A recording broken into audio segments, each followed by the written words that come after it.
हिमाचल प्रदेश में दुर्घटनाओं को कम करने के लिए ट्रांसपोर्ट विभाग 15 जनवरी से 14 फरवरी तक जागरूकता अभियान चलाने जा रही है। प्रदेश के मुख्यमंत्री एवं ट्रांसपोर्ट विभाग का जिम्मा देख रहे मुख्यमंत्री मुकेश अग्निहोत्री ने कहा कि प्रदेश में औसतन 50% दुर्घटनाएं एनएच पर होती है। हादसों को कम करने के लिए जागरूकता अभियान स्कूलों में ही चलाया जाएगा। लाइसेंस बनाने के लिए जागरूक किया जाएगा। मुकेश अग्निहोत्री ने कहा कि वर्ष 2023 में 881 लोग दुर्घटनाओं में काल का ग्रास बने, जबकि 2022 में यह आंकड़ा 1032 था। 13% कमी के बावजूद हादसों को कम करने के लिए ब्लैक स्पॉट चयनित किए जा रहे हैं। दुर्घटनाओं में घायल हुए व्यक्ति को अस्पताल पहुंचाने वाले को 5000 इनाम दिया जाएगा और उससे कोई पूछताछ नहीं होगी, ऐसे प्रावधान किया गया है। जब हमें सरकार मिली थी तो 500 करोड़ रुपए का रेवेन्यू ट्रांसपोर्ट डिपार्टमेंट अर्जित करता था और हम लगातार रेवेन्यू बढ़ाने का प्रयास कर रहे हैं और ये कोशिश कर रहे हैं कि सिस्टम करप्शन फ्री हो जाए और जो रेवेन्यू स्टेट का बनता है वो स्टेट के कोष में जाए। उसके चलते हमें जो इस वक्त तक की हमारी रफ्तार, हालांकि हम चाहते हैं कि ट्रांसपोर्ट डिपार्टमेंट 1000 करोड़ के रेवेन्यू तक पहुंचाने वाली संस्था बने, 1000 करोड़ का संस्था हो और लेकिन 500 करोड़ से हम एक साल के अंदर, इस साल हम क्वांटम जंप लगा रहे हैं। हम 800 करोड़ का रेवेन्यू जो है की स्थिति में पहुंच रहे हैं।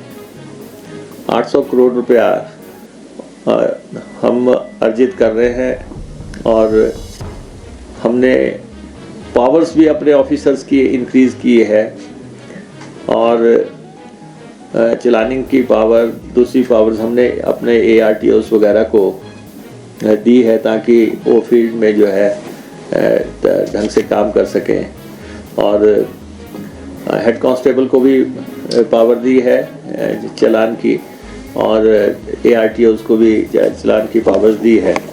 तो इसलिए ये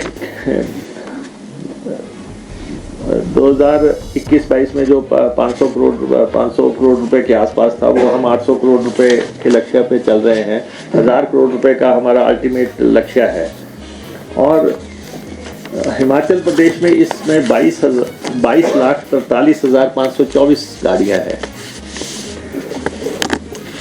और ये है जी 22,43,524 गाड़ियां हैं।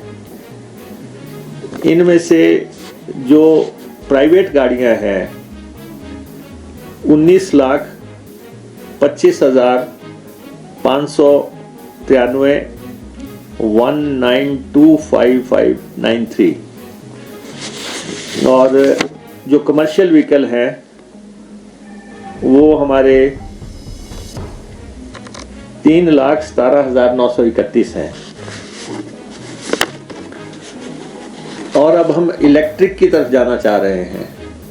अभी तक हिमाचल प्रदेश में डीजल और पेट्रोल पे ही सारा ध्यान केंद्रित रहा है, लेकिन अब इलेक्ट्रिक की तरफ हम जा रहे हैं।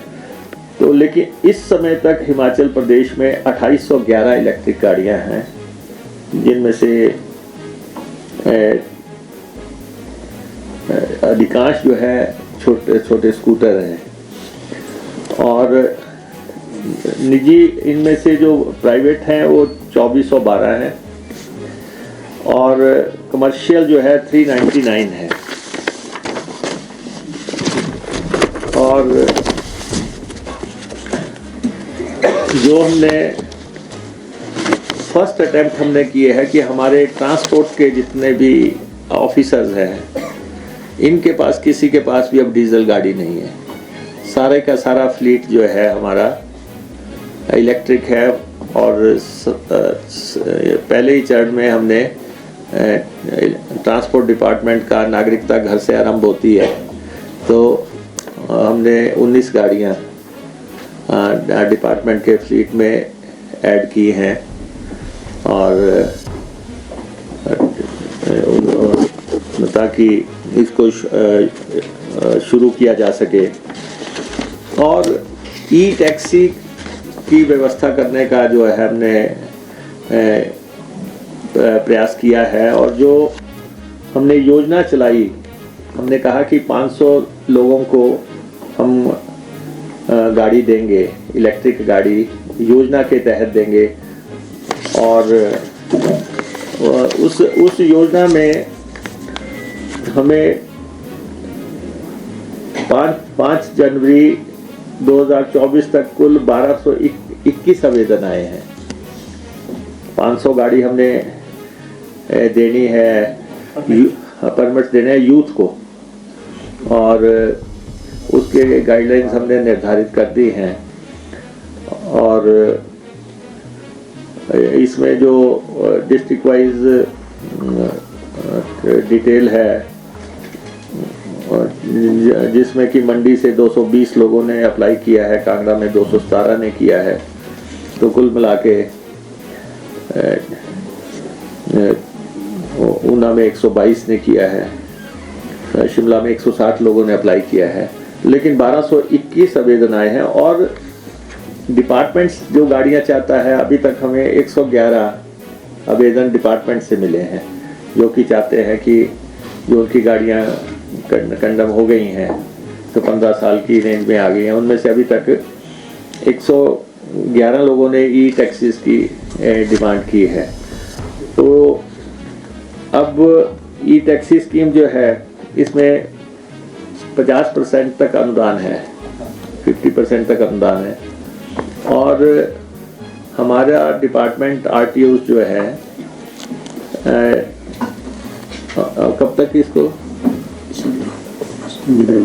विद इन अ मंथ जो है, हम इन लोगों को इंटरव्यू लेके, साक्षात्कार लेके और इनके दस्तावेज देख के जो है लेबर एंड एम्प्लॉयमेंट डिपार्टमेंट को भेज देंगे।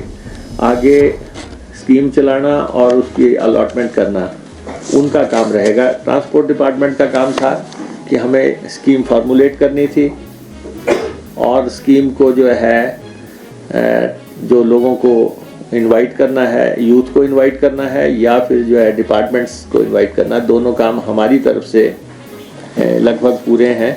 अब इसको ग्राउंड पे लाने का काम जो है लेबर एंड एम्प्लॉयमेंट डिपार्टमेंट का रहेगा। और इसके साथ ही जो है चार्जिंग स्टेशंस बनाना बहुत ज़रूरी है हिमाचल प्रदेश में। और